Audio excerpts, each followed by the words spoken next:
Hey, middle schoolers, Bob back in with the fourth installment of the scripture for the basement on YouTube thing. Thinking a lot about you guys again. My Lisa and I were talking, and you know what I miss? I miss the snack shack. Not only for the food, but more importantly, it was kind of fun just to hang around and talk to you guys at the kind of like the little desk there, with all the bar stools and stuff. So still looking forward to that. Still praying for you guys and thinking about getting back together at some point in time. But April's going to have me read out of 1 Samuel 16, 1 through 13 today. And boy, I think about David, King David eventually. But before he was a king, he was a shepherd. And shepherds usually were always the youngest of the family, and usually considered kind of the lowliest. And sometimes, from what I remember, and even what I still sometimes hear, is being a middle schooler can sometimes feel like really kind of in a lowly place. Lots of ups and downs, pressures from all kinds of directions. But hey, David, he was not afraid. He just trusted God and loved God with all his heart. And that reminds me a lot of you guys. And I just hope that you continue to love Jesus, to put him first, and to remember that your place in the kingdom is right where you're at. And God just wants you to move forward each and every day. So don't forget to love Jesus. Love your parents a little bit too. That always helps. So in any event, here we go. Samuel anoints David, 16, 1 through 13. Out of 1 Samuel. The Lord said to Samuel, "How long will you mourn for Saul, since I have rejected him as king over Israel? Fill your horn with oil and be on your way. I am sending you to Jerusalem, to Jesse of Bethlehem. I have chosen one of his sons to be king." But Samuel said, "How can I go? Saul will hear about it and kill me." The Lord said, "Take a heifer with you and say, 'I have come to sacrifice to the Lord.'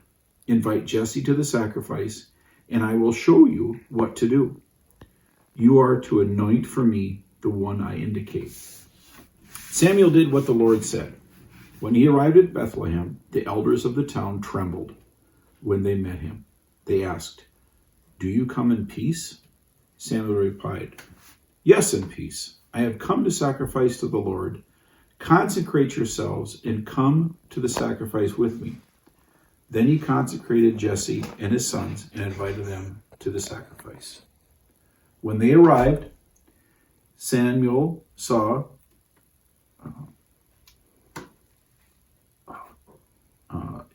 Eliab and thought, "Surely the Lord's anointed stands here before the Lord." But the Lord said to Samuel, "Do not consider his appearance or his height, for I have rejected him. The Lord does not look at things man looks at. Man looks at the outward appearance, but Lord looks at the heart." Then Jesse called Abinadab and had him pass in front of Samuel. But Samuel said, "The Lord has not chosen this one either." Jesse then had Shammah pass by, but Samuel said, "Nor has the Lord chosen this one." Jesse had 7 of his sons pass before Samuel, but Samuel said to him, "The Lord has not chosen these." So he asked Jesse, "Are these all the sons you have?"